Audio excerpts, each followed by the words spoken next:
All right, we're going to go through each one of these and check to see which work. So first one, it's 90 minus 30 equals b. But first thing we want to talk about is this.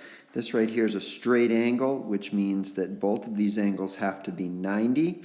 So it means that b and 30 together give you 90. Or if you take 90 and subtract 30 from it, it will give you b. So that first one will work. All right, on to the second one. We have 30 plus b equals a plus c. So 30 plus b, these two together, that's 90, equals a plus c. Well, these are vertical angles, so that one works.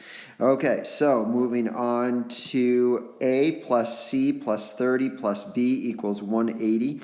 Well, let's take a look at this. We have a plus c, that's 90, and 30 and b are 90. Together they make 180, so that one works.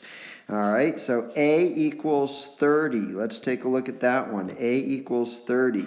Well, for vertical angles, it looks like C and 30 are vertical and B and A are vertical, so this one will not work. A does not equal 30, it actually equals 60.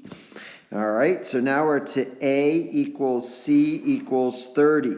Well, let's take a look. We have A equals C. I think we can stop right there because we know that A is vertical to B, so that makes that 60, and that's 30, so that cannot all equal each other.